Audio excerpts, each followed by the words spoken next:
ಸತ್ಯಂ ನ್ಯೂಸ್ಗೆ ಸ್ವಾಗತ. ನಾನು ಸ್ಪಂದನ. ನೋಡೋಣ ಬನ್ನಿ ಇವತ್ತಿನ ಪ್ರಮುಖ ಸುದ್ದಿಗಳನ್ನ.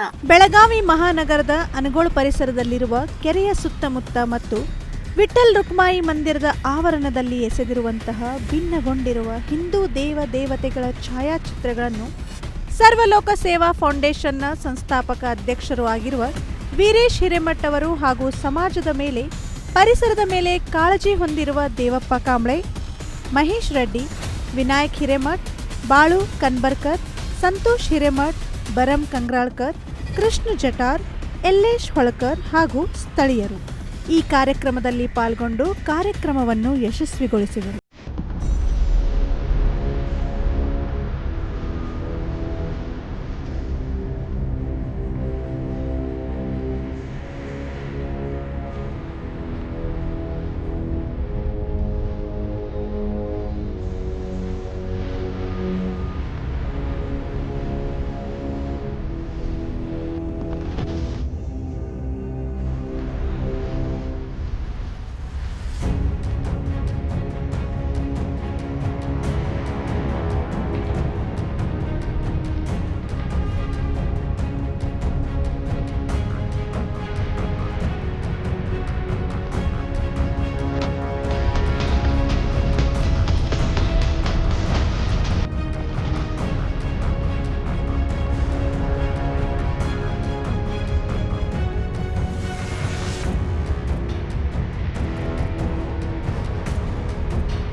ಬೆಂಗಳೂರಿನ ಸದಾಶಿವನಗರದಲ್ಲಿರುವ ಶಿವಾಜಿ ಮಹಾರಾಜರ ಪುತ್ಥಳಿಗೆ ಕರಿಮಸಿ ಬಳೆದ ಮತ್ತು ಬೆಳಗಾವಿಯಲ್ಲಿ ರಾಯಣ್ಣನ ಪುತ್ಥಳಿಗೆ ಅವಮಾನ ಮಾಡಿರುವ ಕುರಿತು ಇವತ್ತು ಕರ್ನಾಟಕ ಕ್ಷತ್ರಿಯ ಮರಾಠ ಸಮಾಜದ ಅಧ್ಯಕ್ಷರಾದ ಶ್ಯಾಮ್ ಸುಂದರ್ ಗಾಯಕ್ವಾಡ್ ಅವರು ಶಿವಾಜಿ ಮಹಾರಾಜ ಮತ್ತು ರಾಯಣ್ಣನಿಗೆ ಅವಮಾನ ಮಾಡಿದ ಕಿಡಿಗೇಡಿಗಳ ವಿರುದ್ಧ ಕಠಿಣ ಕ್ರಮ ಜರುಗಿಸುವಂತೆ ಕರ್ನಾಟಕ ಪೊಲೀಸ್ ಆಯುಕ್ತರಿಗೆ ಮನವಿ ಸಲ್ಲಿಸುವ ಮೂಲಕ ಆಕ್ರೋಶ ವ್ಯಕ್ತಪಡಿಸಿದ್ದಾರೆ.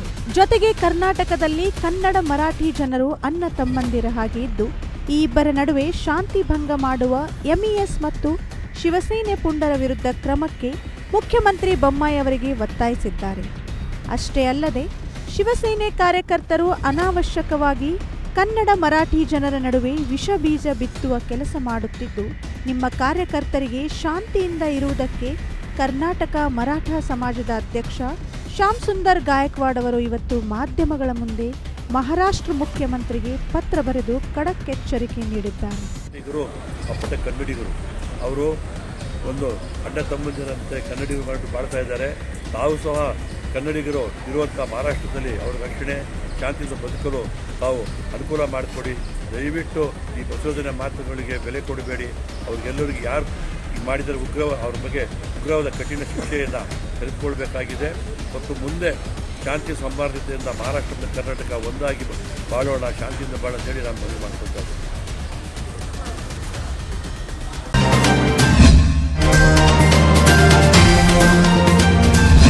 ಬೆಳಗಾವಿ ಜಿಲ್ಲೆಯ ಹನಬರ್ ಯಾದವ್ ಸಮಾಜ್ ಸೇವಾ ಸಂಘ ಚಿಕ್ಕೋಡಿ ಇವರ ನೇತೃತ್ವದಲ್ಲಿ ಕರ್ನಾಟಕ ರಾಜ್ಯ ಪ್ರವರ್ಗ 1 ಜಾತಿಗಳ ಒಕ್ಕೂಟದ ಚಿಂತನ ಮಂಥನ ಸಭೆ ಶ್ರೀ ನಾಗಲಿಂಗೇಶ್ವರ ಕಲ್ಯಾಣ ಮಂಟಪ ಚಿಕ್ಕೋಡಿಯಲ್ಲಿ ಜ್ಯೋತಿ ಬೆಳಗಿಸುವ ಮೂಲಕ ಕಾರ್ಯಕ್ರಮ ಚಾಲನೆ ನೀಡಲಾಯಿತು.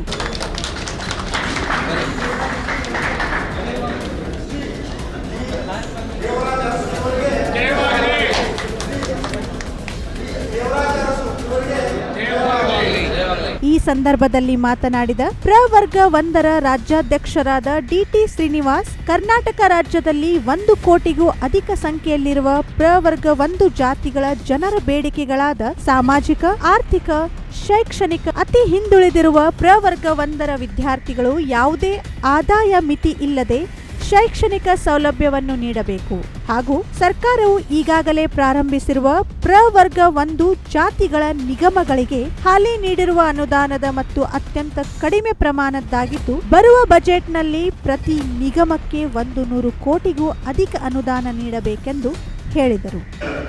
ನಮ್ಗೆ ರಿಸರ್ವೇಶನ್ ಕರ್ನಾಟಕ ಸರ್ಕಾರವು ಜನಸಂಖ್ಯೆಗಾದರೂ ಇವರು ನಮ್ಮಲ್ಲಿ ಭಾರತ ಕರ್ನಾಟಕ 600 ಜನಸಂಖ್ಯೆ 95 ಜಾತಿಗಳ ಕಡಿಮೆ 1 ಲಕ್ಷ ಜಾತಿ ನಾವು ಭಾಳ ನಮ್ಮ ಇದ್ರ ಪ್ರಕಾರ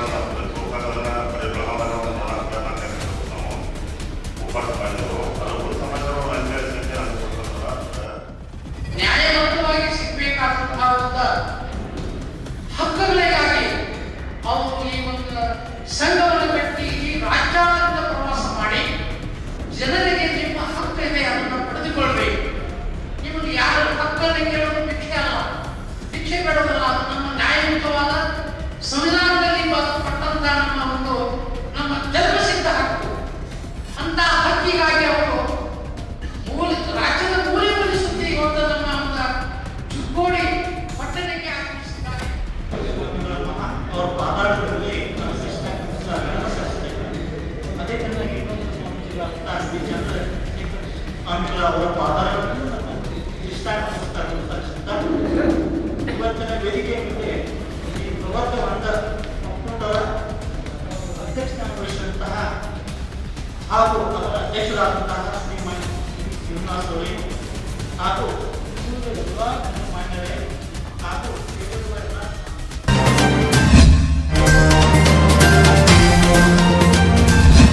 ಹುಕ್ಕೇರಿಯಲ್ಲಿ ರಾಜ್ಯೋತ್ಸವ ಉತ್ಸವ ಸಮಿತಿಯಿಂದ ಪ್ರತಿಭಟನೆ. ಎಂಇಎಸ್ ಫೋಟೋಗೆ ಬೆಂಕಿ ಹಚ್ಚಿ ಪ್ರತಿಭಟನೆ ನಡೆಸಲಾಯಿತು. ಸ್ವತಂತ್ರ ಹೋರಾಟಗಾರರಿಗೆ ಅಪಮಾನ ಮಾಡಿದವರಿಗೆ ಶಿಕ್ಷೆ ನೀಡಿ. ಹೌದು, ಹುಕ್ಕೇರಿಯಲ್ಲಿ ಇಂದು ಬೆಳಗಾವಿಯಲ್ಲಿನ ರಾಯಣ್ಣನ ಮೂರ್ತಿ ಹಾಗೂ ಬೆಂಗಳೂರಿನ ಶಿವಾಜಿಯವರ ಮೂರ್ತಿಗೆ ಅಪಮಾನ ಮಾಡಿದ ಪುಂಡರಿಗೆ ಶಿಕ್ಷೆಯಾಗಬೇಕೆಂದು ಹುಕ್ಕೇರಿಯಲ್ಲಿ ಕರ್ನಾಟಕ ರಾಜ್ಯೋತ್ಸವ ಉತ್ಸಾಹ ಸಮಿತಿಯಿಂದ ಹೋರಾಟ ನಡೆಸಲಾಯಿತು. ಬೆಳಗಾವಿಯಲ್ಲಿ ನಡೆದ ರಾಯಣ್ಣನ ಮೂರ್ತಿಗೆ ಅಪಮಾನ ಮಾಡಿ ಮೂರ್ತಿ ಕುರುಪುಗೊಳಿಸಿದ ಪುಂಡರಿಗೆ, ಶಿವಾಜಿಯವರ ಮೂರ್ತಿಗೆ ಹಾಗೂ ಖಾನಾಪುರ ನಡೆದ ಬಸವೇಶ್ವರ ಮೂರ್ತಿಗೆ ಮಸಿ ಬಳೆದವರಿಗೆ ಶಿಕ್ಷೆಯಾಗಬೇಕೆಂದು ಹುಕ್ಕೇರಿಯ ಹಳ್ಳದ ಕೇರಿಯಿಂದ ಕೋರ್ಟ್ ಸರ್ಕಲ್ ವರೆಗೆ ಪ್ರತಿಭಟನೆ ನಡೆಸಲಾಯಿತು. ಈ ಸಂದರ್ಭದಲ್ಲಿ ಮಾತನಾಡಿದ ಕ್ಯಾರ್ಗುಡ್ ಮಠದ ಶ್ರೀಗಳಾದ ಶ್ರೀ ಮಂಜುನಾಥ್ ಶ್ರೀಗಳು ಮಾತನಾಡಿ, ನಾಡಿನ ಕೀರ್ತಿಯಾದ ರಾಯಣ್ಣನಿಗೆ, ಸ್ವತಂತ್ರ ಹೋರಾಟಗಾರ ಶಿವಾಜಿ ಮಹಾರಾಜರ ಮೂರ್ತಿಗಳಿಗೆ, ಬಸವೇಶ್ವರರ ಮೂರ್ತಿಗಳಿಗೆ ಧಕ್ಕೆ ತಂದವರಿಗೆ ಜೈಲು ಶಿಕ್ಷೆ ನೀಡಿ ಗಲ್ಲಿಗೇರಿಸಬೇಕು ಎಂದು ಮನವಿ ಮಾಡಿಕೊಂಡರು. ಹುಕ್ಕೇರಿಯಲ್ಲಿ ಕರ್ನಾಟಕ ರಾಜ್ಯೋತ್ಸವ ಉತ್ಸವ ಸಮಿತಿಯಿಂದ ಪ್ರತಿಭಟನೆ ಅಡವಿ ಸಿದ್ದೇಶ್ವರ ಮಠದಿಂದ ಕೋರ್ಟ್ ಸರ್ಕಲ್ ವರೆಗೆ ನಡೆಸಲಾಯಿತು. ಪ್ರತಿಭಟನೆಯಲ್ಲಿ ಎಂಇಎಸ್ ಚಿತ್ರಕ್ಕೆ ಬೆಂಕಿ ಹಚ್ಚಿ ಪ್ರತಿಭಟನೆ ನಡೆಸಿದರು.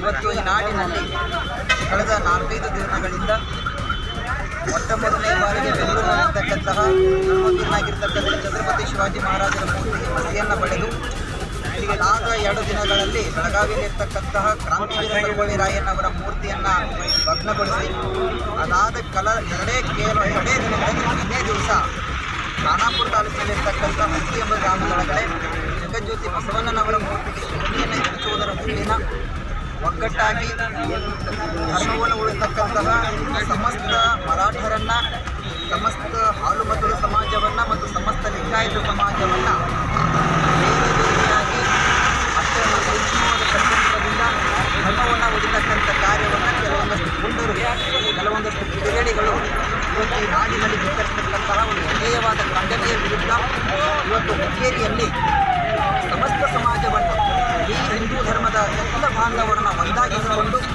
ಈ ಗಲಿಬೆಯಲ್ಲಿ, ಈ ಪ್ರತಿಭಟನೆಯಲ್ಲಿ ಯಾವುದೇ ಜಾತಿ, ಮತ, ಪಂಥ, ಕುಲ, ಗೋತ್ರ, ಸಮುದಾಯ, ಜಾತಿ ಎಂಬುದನ್ನು ಲೆಕ್ಕಿಸಲಾರದೆ ಎಲ್ಲರೂ ಕೂಡ ಒಂದು ಎಂದೆಂದು ಹಿಂದೂ ಎಂಬ ಭಾವದಿಂದ ಛತ್ರಪತಿ ಶಿವಾಜಿ ಮಹಾರಾಜರ, ಕ್ರಾಂತಿವೀರ ಸಂಗೊಳ್ಳಿ ರಾಯಣ್ಣವರ ಮತ್ತು ಜಗಜ್ಯೋತಿ ಬಸವಣ್ಣನವರ ಆ ಮೂರು ಮತ್ತು ಅದರ ಜೊತೆಗೇನೆ ನಮ್ಮ ನಾಡಿನ ಅತ್ಯಂತ ಪವಿತ್ರವಾಗಿರ್ತಕ್ಕಂತಹ ತಾಯಿ ಹೆಣ್ಣುಮಗಳು ಅಂದುಕೊಳ್ತಕ್ಕಂಥ ಕುಂಕುಮವನ್ನು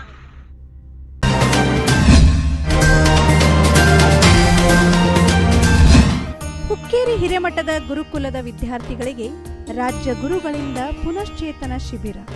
ಹುಕ್ಕೇರಿ ಗುರು ಶಾಂತೇಶ್ವರ ಸಂಸ್ಥಾನ, ಹಿರೇಮಠದ ಶ್ರೀ ವಿರೂಪಾಕ್ಷ ಲಿಂಗ ಶಿವಾಚಾರ್ಯ ವೈದಿಕ ಪಾಠಶಾಲೆ ಹಾಗೂ ಹುಕ್ಕೇರಿ ಗುರುಕುಲ ವಿದ್ಯಾರ್ಥಿ ಪರಿಷತ್ತಿನ ಗುರುಕುಲದ ಹಳೆಯ ವಿದ್ಯಾರ್ಥಿಗಳಿಗಾಗಿ ಬೆಳಗಾವಿ ನಗರದ ಹುಕ್ಕೇರಿ ಹಿರೇಮಠದಲ್ಲಿ 5 ದಿನಗಳ ಪುನಶ್ಚೇತನ ಶಿಬಿರ ಆರಂಭಗೊಂಡಿದ್ದು ದಿನಾಂಕ 21ರಿಂದ 25ರವರೆಗೆ ನಡೆಯುವ ಈ ಪುನಶ್ಚೇತನ ಶಿಬಿರದಲ್ಲಿ ಕೌಲೇದುರ್ಗ ಕೆಳದಿ ರಾಜ್ಯಗುರು ಸಂಸ್ಥಾನ ಮಠದ ರಾಜ್ಯಗುರುಗಳಾದ ಶಟಸ್ಥಲ ಬ್ರಹ್ಮಿ ಮರುಳಸಿದ್ದ ಶಿವಾಚಾರ್ಯ ಸ್ವಾಮಿಗಳವರಿಂದ ಪುನಶ್ಚೇತನ ಶಿಬಿರದ ತರಬೇತಿ ಜರುಗುತ್ತಿದೆ. ಇದರಲ್ಲಿ ವೇದ ಆಗಮ, ಉಪನಿಷತ್ತು, ಜ್ಯೋತಿಷ್ಯದ ಬಗ್ಗೆ ತರಬೇತಿಯನ್ನು ನೀಡಲಾಗುವುದು ಎಂದು ಗುರುಕುಲದ ಮುಖ್ಯಸ್ಥ ವಿದ್ವಾನ ಸಂಪತ್ ಕುಮಾರ್ ಶಾಸ್ತ್ರಿಗಳವರು ಹೇಳಿದರು. ಇದೇ ಸಂದರ್ಭದಲ್ಲಿ ಬೆಳಗಾವಿ ಹುಕ್ಕೇರಿ ಹಿರೇಮಠದ ಶ್ರೀ ಚಂದ್ರಶೇಖರ ಶಿವಾಚಾರ್ಯ ಸ್ವಾಮೀಜಿಯವರು ಮಾತನಾಡಿ, ಹುಕ್ಕೇರಿ ಗುರುಕುಲದಲ್ಲಿ ಸುಮಾರು 2,000ಕ್ಕಿಂತ ಹೆಚ್ಚು ವಿದ್ಯಾರ್ಥಿಗಳು ತರಬೇತಿಯನ್ನು ಪಡೆದು ದೇಶದ ಅನೇಕ ಭಾಗಗಳಲ್ಲಿ ಸೇವೆಯನ್ನು ಮಾಡುತ್ತಿದ್ದಾರೆ.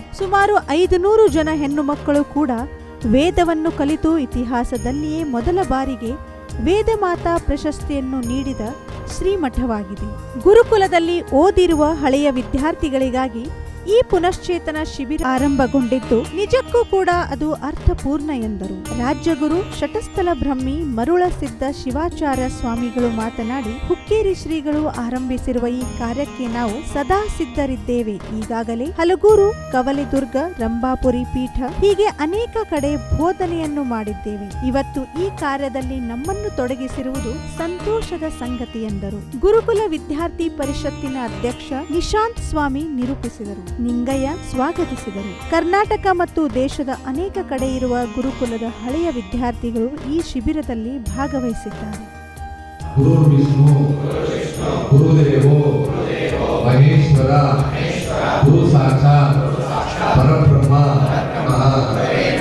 ಗುರುಗಳೇ, ನಾನು ಇಂದು ತಮ್ಮ ಬಳಿಯಲ್ಲಿ ವಿದ್ಯೆ ಕಲಿಯಲು ಬಂದಿದ್ದೇನೆ.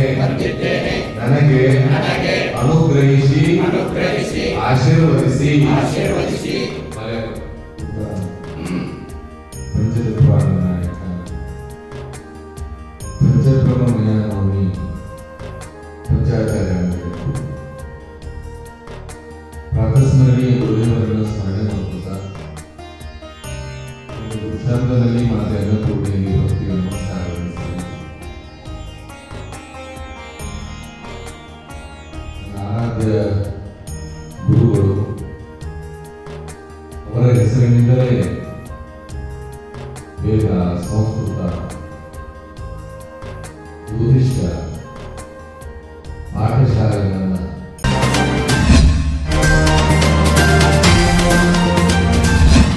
ಇಂದು ಬೆಳಗಾವಿಯ ಸುವರ್ಣಸೌಧದ ಎದುರುಗಡೆ ರಾಜ್ಯ ಹಡಪದ್ ಕ್ಷೌರಿಕ ಸಮಾಜದವರು ವಿವಿಧ ಬೇಡಿಕೆಗಳನ್ನು ಈಡೇರಿಸುವಂತೆ ಒತ್ತಾಯಿಸಿ ಬೃಹತ್ ಪ್ರತಿಭಟನೆಯನ್ನು ಮಾಡಿದರು. ದಿವ್ಯ ಸಾನ್ನಿಧ್ಯವನ್ನು ವಹಿಸಿ ಶ್ರೀ ಅನ್ನದಾನಿ ಭಾರತ ಅಪ್ಪನ್ನ ಸ್ವಾಮಿಗಳು ಮಾತನಾಡಿ, ಹಡಪದ್ ಸಮಾಜ ಎಲ್ಲ ಸಮಾಜಗಳಿಗಿಂತ ಹಿಂದುಳಿದ ಸಮಾಜ. ಕೇವಲ ಚುನಾವಣೆ ಬಂದಾಗ ಮಾತ್ರ ನಮ್ಮ ಸಮಾಜ ಇವರಿಗೆ ನೆನಪಾಗುತ್ತದೆ. ಹಲವಾರು ಬಾರಿ ಮನವಿ ಕೊಟ್ಟರೂ ಯಾವುದೇ ಪ್ರಯೋಜನವಾಗಿಲ್ಲ. ಹಡಪದ್ ಸಮಾಜದ ಬೇಡಿಕೆಗಳಾದ ಹಡಪದ್ ಸಮಾಜದ 2A ನ್ಯೂನ್ಯತೆ ಹಾಗೂ ಹಡಪದ್ ಅಪ್ಪನ್ನ ಸಮಾಜಕ್ಕೆ ಪ್ರತ್ಯೇಕ ನಿಗಮ ಮಂಡಳಿ ಮಾಡುವುದರ ಜೊತೆಗೆ ಶ್ರೀಮಠಕ್ಕೆ 25 ಕೋಟಿ ಅನುದಾನ ನೀಡಬೇಕು. ಬಿಹಾರಿ ಹಟಾವೋ, ಕ್ಷೌರಿಕ್ ಬಚಾವೋ, ಅನ್ಯ ರಾಜ್ಯದಿಂದ ಬಂದ ವಲಸಿಗರು ನಮ್ಮ ಅಸ್ತಿತ್ವವನ್ನು ನಿರ್ನಾಮ ಮಾಡುತ್ತಿದ್ದಾರೆ ಎಂದು ಹೇಳಿ ತಮ್ಮ ಅಳಲನ್ನು ತೋಡಿಕೊಂಡರು. ರಾಜ್ಯ ಮುಖಂಡರಾದ ಸಿದ್ದಣ್ಣ ಮುಂಡಗೋಡ್ ಮಾತನಾಡಿ, ಸಮಾಜದ ವಿವಿಧ ಬೇಡಿಕೆಗಳನ್ನು ಮುಂದಿಟ್ಟುಕೊಂಡು ಹೋರಾಟ ಮಾಡಿದರೂ ಯಾವುದೇ ಪ್ರಯೋಜನವಾಗಿಲ್ಲ ಎಂದರು. ಈ ಒಂದು ಪ್ರತಿಭಟನೆಯಲ್ಲಿ ರಾಜ್ಯದ ವಿವಿಧ ಮೂಲೆಗಳಿಂದ ಹಡಪದ್ ಸಮಾಜದವರು ಆಗಮಿಸಿದ್ದರು. ರಾಜ್ಯ ಮುಖಂಡರು ಗುಡ್ಡಪ್ಪ ಮಲ್ಲೂರ್, ನಾಗರಾಜ್ ಕಾಯಕದ್, ಸಿದ್ದಣ್ಣ ಮುಂಡಗೋಡ್, HD ವೈದ್ಯ, ದೇವು ಮುಂಡರ್ಗಿ, ಸಂಗಪ್ಪ ಹಡಪದ್, ಜಿಲ್ಲಾಧ್ಯಕ್ಷರು ಸುರೇಶ್ ಹಡಪದ್, ಕಾರ್ಯಾಧ್ಯಕ್ಷರು ಸಂತೋಷ್ ಹಡಪದ್, ಜಿಲ್ಲಾ ಪದಾಧಿಕಾರಿಗಳು ನಾಗಪ್ಪ ಹಡಪದ್, ಆನಂದ್ ಕುರ್ಲಿ, ಶಿವಾನಂದ್ ಹುನ್ನೂರ್, ಸುರೇಶ್ ಮಾದನ್ಭಾವಿ, ಶಿವಬೂದ್ ಉದಗಟ್ಟಿ, ಜಿಲ್ಲಾ ಮಾಧ್ಯಮ ವಕ್ತಾರರು ಆನಂದ್ ಹಂಪನ್ನವರ್, ಇನ್ನೂ ಹಲವಾರು ಮುಖಂಡರು ಇದ್ದರು. ಅಲ್ಲದೆ ಈ ಒಂದು ಪ್ರತಿಭಟನೆಯಲ್ಲಿ ರಾಜ್ಯದ ವಿವಿಧ ಮೂಲೆಗಳಿಂದ ಹಡಪದ್ ಸಮಾಜದವರು ಆಗಮಿಸಿದ್ದರು. ಇವತ್ತು ಮುಖ್ಯಮಂತ್ರಿಗಳು ನಮ್ಮ ಗುಲ್ಬರ್ಗದಲ್ಲಿ ಬಂದು 15,000 ಜನ ಕೂಡಿಸಿ ನಾವಲ್ಲಿ ಕಾರ್ಯಕ್ರಮ ಮಾಡಿದರೆ, ಬೃಹತ್ ಸಮಾವೇಶ ಮಾಡಿದರೆ, ಆ ಸಮುದಾಯಕ್ಕೆ ವಿರೋಧ ಪಕ್ಷದ ನಾಯಕರಾಗಿ ಯಡಿಯೂರಪ್ಪನವ್ರು ಬಂದರೆ ಒಂದು ಮಾತು ಹೇಳಿರ್ತಾರೆ, ಇಲ್ಲ ನಿಮ್ಮ ಎಲ್ಲ ಬೇಡಿಕೆಗಳನ್ನು ನಾನು ಬಂದು 24 ಗಂಟೆಯೊಳಗೆ ಕ್ಷೌರಿಕರ ಎಲ್ಲ ಬೇಡಿಕೆಗಳನ್ನು ಈಡೇರಿಸಿ ಅವರಿಗೊಂದು ಯಶಸ್ಸನ್ನು ತಂದು ಕೊಡ್ತೀನಿ ಅಂತೇಳಿ ಮಾತು ಕೊಟ್ಟಿರ್ತಕ್ಕಂಥ ಬಿ ಎಸ್ ಯಡಿಯೂರಪ್ಪನವರು ಸುಮ್ಮನೆ ಬುಡಾಪಿ ಉತ್ತರ ಕೊಡುವಂತ ನಾನು ಬಂದರೆ ನಿಮ್ಗೆ ಹಾಕಿ ಮಾಡ್ತೀನಿ, ನಾ ಬಂದರೆ ನಿಮ್ಗೆ ಹಿಂಗೆ ಮಾಡ್ತೀನಿ ಅಂತ ಹೇಳಿ ಇವತ್ತು ಸರ್ಕಾರದಿಂದ ನಿವೃತ್ತಿಯಾಗಿ ಹೊರಗುಳಿದಿದ್ದಾರೆ. ಅಂದರೆ ಮುಂದೆ ಬರೋರಿಗೆ ದಾರಿ ಆಗಬೇಕಾದ್ರೆ ಒಬ್ರು ಏನಾದರೂ ಅಭಿವೃದ್ಧಿ ಮಾಡಿದರೆ ಮುಂದಿನವರು ಬಂದು ಮಾಡ್ತಿದ್ರು. ಹೀಗಾಗಿ ಇವತ್ತಿನ ಮುಖ್ಯಮಂತ್ರಿಗಳು ನಮ್ಮವರೇ ಆಗಿದ್ದಾರೆ. ಹಾವೇರಿಯ ಭಾಗದಲ್ಲಿರ್ತಕ್ಕಂಥವ್ರು, ಅವ್ರಿಗೆ ನಾವು ಏನು ಅನ್ನೋದು ಗೊತ್ತಿದೆ. ಹಾಗಾಗಿ ನಮ್ಮ ಈಗಿನ ಪ್ರಜ್ಞಾವಂತ ಮುಖ್ಯಮಂತ್ರಿಗಳು ಬಹಳ ಬಸವನಿಷ್ಠರು, ತತ್ವನಿಷ್ಠರು. ಸಮಾಜ ಏನು ಅನ್ನೋದು ಅವ್ರಿಗೆ ಗೊತ್ತಿದೆ. ಈ ಸಮಾಜ ಬಡ ಸಮಾಜ, ಈ ಸಮಾಜಕ್ಕೆ ಅಸ್ತಿತ್ವ ಇಲ್ಲ. ಈ ಸಮಾಜ ಯಾರೂ ಕೂಡ ರಾಜಕೀಯ ನಾಯಕರಾಗಿಲ್ಲ. ಜಿಲ್ಲಾ ಪಂಚಾಯತ್ ಇಲ್ಲ, ತಾಲೂಕ್ ಪಂಚಾಯತ್ ಇಲ್ಲ, ಇನ್ನು ಗ್ರಾಮ ಪಂಚಾಯತಿ ಇಲ್ಲ. ಅಂತಹದ್ದರಲ್ಲಿ ಈ ಜನಾಂಗವನ್ನು ಮನಗಂಡಿರ್ತಕ್ಕಂಥ ಮುಖ್ಯಮಂತ್ರಿಗಳು ಶೀಘ್ರಗತಿಯಲ್ಲಿ ಈ ಸಮಾಜಕ್ಕೆ ತ್ರಿವಿಯಲ್ಲಿರ್ತಕ್ಕಂಥ ಲಿಂಗಾಯತ ಹಡಪದನ್ನವರನ್ನು ಟುಯಾಕ್ ತಂದು ಟುಯಾಕ್ ಕೆಟಗರಿಯನ್ನು ಸರಿ ಮಾಡಬೇಕು ಅನ್ನತಕ್ಕಂಥ ಮಹಾದ ಬೇಡಿಕೆ ನಮ್ಮದಾಗಿದೆ. ಇನ್ನೊಂದು ಏನಂದರೆ ಹಡಪದಪ್ಪಣ್ಣನ ಹುಟ್ಟಿದೂರು ಆಗಿರ್ತಕ್ಕಂಥ ಮಜಿಮನಾಳನ್ನು ಕೂಡಲ ಸಂಗಮ ಪ್ರಾಧಿಕಾರಕ್ಕೆ ಸೇರಿಸಿ ಅಭಿವೃದ್ಧಿಪಡಿಸಬೇಕು. ಎರಡನೆಯದು ನಮ್ಮ ಹಡಪದ ಅಪ್ಪನ ಮಹಾಸಂಸ್ಥಾನ ಮಠಕ್ಕೆ 25 ಕೋಟಿ ಹಣವನ್ನು ಬಿಡುಗಡೆ ಮಾಡಬೇಕು. ನಮ್ಮ ಹಡಪದ ಅಪ್ಪಣ್ಣ ಅಭಿವೃದ್ಧಿ ನಿಗಮ ಆಗಲೇಬೇಕು. ಇದು ನನ್ನ ಕಡ್ಡಾಯ. ಒಂದು ವೇಳೆ ಇವು ಆಗದೆ ಹೋದರೆ ನನ್ನ ಜನಾಂಗದ ಕ್ಷೌರ ಮಾಡಿದ ಕೂದಲುಗಳನ್ನು ತಂದು ವಿಧಾನಸೌಧಕ್ಕೆ ಚೆಲ್ಲಿ ಉಗ್ರ ಹೋರಾಟ ಮಾಡುವಂಥ ಕೆಲಸ ಮುಂದಿನ ದಿನಮಾನದಲ್ಲಿ ನಡೆಯುತ್ತದೆ. ಅದು ನಡೆಯಬಾರದು ಅಂದರೆ ಈಗಿನ ಮುಖ್ಯಮಂತ್ರಿಗಳು ಪ್ರಜ್ಞಾವಂತರಿದ್ದಾರೆ, ವಿಚಾರವಂತರಿದ್ದಾರೆ. ಇದಕ್ಕೆ ಒಳ್ಳೆಯ ಎಲ್ಲ ಸವಲತ್ತುಗಳನ್ನು, ಎಲ್ಲ ಬೇಡಿಕೆಗಳನ್ನು ಈಡೇರಿಸಿ ಈ ಸಮಾಜಕ್ಕೆ ನ್ಯಾಯ ಬದ್ಧತೆಯನ್ನು ನೀಡುತ್ತಾರೆ ಅನ್ನತಕ್ಕಂಥ ಮನವಿಯನ್ನು ಈ ಮೂಲಕ ಮಾಡುತ್ತಾ ನನ್ನ ಮಾತಿಗೆ ವಿರಾಮ ಕೊಡ್ತೀನಿ. ಶರಣು ಶರಣಾರ್ಥಿ.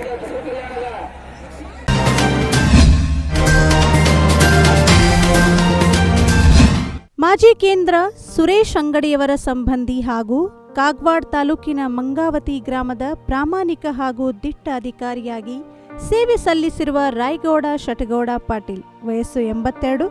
ಇವರು ಸೋಮವಾರ ಸಂಜೆ ವಿಧಿವಶರಾಗಿದ್ದು ಮಂಗಳವಾರ ಬೆಳಗ್ಗೆ ಅವರ ಅಂತ್ಯಕ್ರಿಯೆ ಜರುಗಿತು. ದಿವಂಗತ ರಾಯಗೌಡ ಪಾಟೀಲ್ ಇವರು ದಿಟ್ಟ PSI ಆಗಿ ಅಥಣಿ, ಕಾಗವಾಡ, ಸದಲ್ಗಾ, ಚಿಕ್ಕೋಡಿ, ನಿಪ್ಪಾಣಿ, ಸಂಕೇಶ್ವರ್ ಪೊಲೀಸ್ ಠಾಣೆಗಳಲ್ಲಿ ಸೇವೆ ಸಲ್ಲಿಸಿ ಬೆಳಗಾವಿಯಲ್ಲಿ ಸೇವೆ ಸಲ್ಲಿಸುತ್ತಿರುವಾಗ ಅವರ ಪ್ರಾಮಾಣಿಕ ಸೇವೆಯನ್ನು ಗುರುತಿಸಿ ರಾಷ್ಟ್ರಪತಿ ಪ್ರಶಸ್ತಿ ನೀಡಿ ಗೌರವಿಸಿದ್ದರು.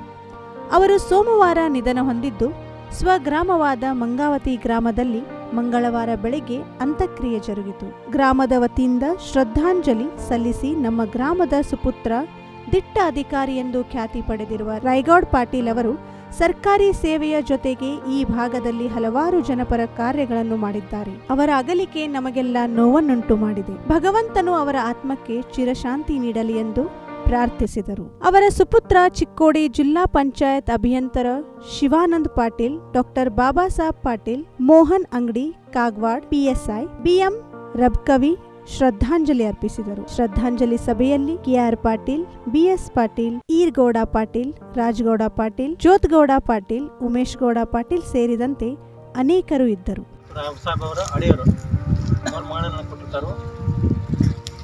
ಸುಮಾರು ದಿನದಿಂದ ನಾನು ನೋಡ್ತಾ ಇದ್ದೆ. 86ರಲ್ಲಿ ಲಗ್ನ ಆಗಬೇಕು. ಅವರು ನಮ್ಮ ಗ್ರಾಮಕ್ಕೂ ಕೂಡ ಅವರು ಕೆಲವೊಂದು ಡ್ಯೂಟಿ ಮೇಲೆ ಬಂದಿದ್ದರು.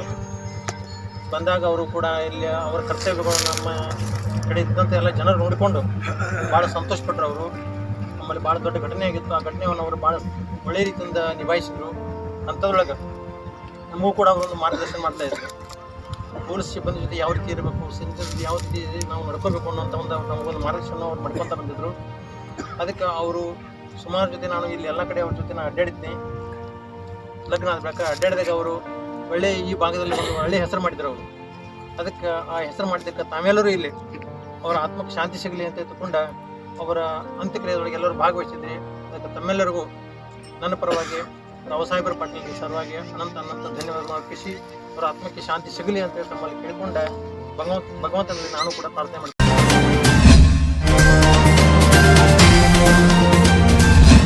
ಕರ್ನಾಟಕ ಹಾಗೂ ಮಹಾರಾಷ್ಟ್ರದ ಗಡಿ ಜಿಲ್ಲೆಗಳಾದ ಕೊಲ್ಹಾಪುರ ಹಾಗೂ ಬೆಳಗಾವಿ ಜಿಲ್ಲೆಯ ವ್ಯಾಪ್ತಿ ಹೊಂದಿದ ಶಿರೋಳ್ ದತ್ತ ಸಹಕಾರಿ ಸಕ್ಕರೆ ಕಾರ್ಖಾನೆಯ ಅಧ್ಯಕ್ಷ ಗಣಪತರಾವ್ ಪಾಟೀಲರು ಕಾರ್ಖಾನೆಯ ಮಾಧ್ಯಮದಿಂದ ಶಿರೋಳ್ ಹಾಗೂ ಕಾಗವಾಡ ತಾಲೂಕಿನಲ್ಲಿಯ 1920 ಹೆಕ್ಟೇರ್ ಸವಳು ಜವಳು ಭೂಮಿಯಲ್ಲಿಯ ಕ್ಷಾರ ಜಲವನ್ನು ಹೊರತೆಗೆದು ಬರಡು ಭೂಮಿಯಲ್ಲಿ ಮತ್ತೆ ಬೆಳೆಯುವಂತೆ ಮಾಡಿದ್ದನ್ನು ಗಮನದಲ್ಲಿಟ್ಟುಕೊಂಡು ಜನಶಕ್ತಿ ಪಕ್ಷದ ವತಿಯಿಂದ ಪ್ರಶಸ್ತಿ ನೀಡಿ ಸನ್ಮಾನಿಸಲಾಯಿತು. ಶಿರೋಳ್ ದತ್ತ ಕಾರ್ಖಾನೆಯ ಕಾರ್ಯಸ್ಥಳದಲ್ಲಿ ಪ್ರಹಾರ ಸಂಘಟನೆಯ ಜಿಲ್ಲಾಧ್ಯಕ್ಷ ಜಯರಾಜ್ ಕೋಳಿ ಹಾಗೂ ಜಿಲ್ಲಾ ಉಪಾಧ್ಯಕ್ಷ ದಗಡು ಮಾನೆಯವರ ಹಸ್ತದಿಂದ ಅಧ್ಯಕ್ಷ ಗಣಪತರಾವ್ ಪಾಟೀಲರಿಗೆ ಕೃಷಿ ಸಮ್ರಾಟ ಪ್ರಶಸ್ತಿ ಪತ್ರ, ಶಾಲ್, ಶ್ರೀಫಲ ನೀಡಿ ಸನ್ಮಾನಿಸಲಾಯಿತು. ಈ ಸಂದರ್ಭದಲ್ಲಿ ಪ್ರಹಾರ ಸಂಘಟನೆಯ ಉಪಾಧ್ಯಕ್ಷ ದಗಡು ಮಾನೆ ಮಾತನಾಡಿದರು. ಸಮಾರಂಭದಲ್ಲಿ ಸಂಘಟನೆಯ ಕೊಲ್ಹಾಪುರ ಜಿಲ್ಲಾಧ್ಯಕ್ಷೆ ಮಾಧುರಿ ಮೇತ್ರಿ, ಜಿಲ್ಲಾ ಯುವ ಸಂಘಟಕ ಅನೀಸ್ ಮುಜಾವರ್, राजेंद्र प्रधान, अमोल काळे, बाळासाहेब बानगे उपस्थितरिद्ದರು. दत्तकारखान्याचे विद्यमान चेअरमन आदरणीय गणपतराव दादा यांच्या नेतृत्वाखाली खऱ्या अर्थानं या सरकारबद्दल काम चालू असताना देशामध्ये दत्तकारखाना नंबर 1 आहे आमचा. त्याचा सार्थ अभिमान आम्हाला पत्रकार मंडळींना, आम्हाला सामाजिक कार्यकर्त्यांना अभिमान वाटतो. या ठिकाणी खास करून मी प्रहार संघटनेचे जिल्हाध्यक्ष आदरणीय जयराज कोळी साहेब आहेत, महिला आघाडीच्या युवती अध्यक्ष माधुरी मेत्रे.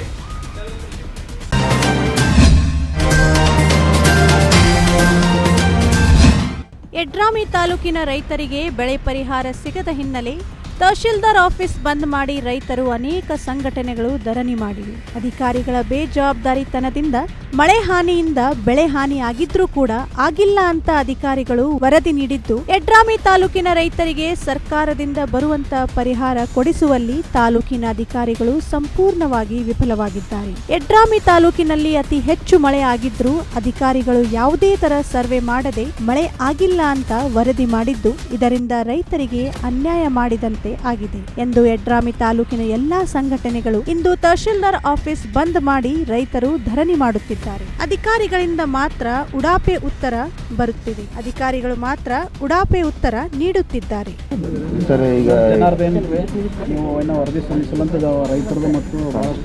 ಇಲ್ಲ, ಪ್ರತಿ ತಿಂಗಳು ಜುಲೈದಿಂದ ನವೆಂಬರ್ ತನಕ ರಿಪೋರ್ಟ್ ಕೊಟ್ಟಿದ್ದೀವಿ. ಮಳೆಯಿಂದ ಬಹಳಷ್ಟು ಬೆಳೆಗಳನ್ನ ಹಾನಿಗೆ ತಾವು ನೋಡಿ ಅದೇ ಹಾನಿ ಆದದ್ದು ರಿಪೋರ್ಟ್ ಕೊಟ್ಟಿದ್ದೀವಿ. ಜುಲೈದಿಂದ ಇಲ್ಲಿವರೆಗೂ ಪ್ರತಿ ತಿಂಗಳು ಏನೇನು ಲಾಸ್ ಆಗಿದೆ ಅನ್ನೋದ್ರ ಬಗ್ಗೆ ನಾವು ರಿಪೋರ್ಟ್ ಕೊಟ್ಟಿದ್ದೀವಿ. ಮುಂದೆ ಏನದ ಮಾನ್ಯ ಏನು ಮೇಲಾಧಿಕಾರಿಗಳು ಯಾವ ರೀತಿ ನಮಗೇನದ ಡೈರೆಕ್ಷನ್ ಬರ್ತದೆ ಅದ್ರ ಪ್ರಕಾರ ನಾವು ಮುಂದಿನ ಕೆಲಸ ನಾವು ಮಾಡ್ತೀವಿ. ಇಲ್ಲ, ಜುಲೈ, ಆಗಸ್ಟ್, ಸೆಪ್ಟೆಂಬರ್, ನವೆಂಬರ್ ತನಕ ಕೊಟ್ಟಿದ್ದೀವಿ ನಾವು. ಇವಿಷ್ಟು ಇವತ್ತಿನ ಪ್ರಮುಖ ಸುದ್ದಿಗಳು. ನಿರಂತರ ಸುದ್ದಿಗಾಗಿ ನೋಡ್ತಾ ಇರಿ ಸತ್ಯಂ ಟಿವಿ ಕನ್ನಡ, ನಮ್ಮ ನಡೆ ಸತ್ಯದ ಕಡೆ.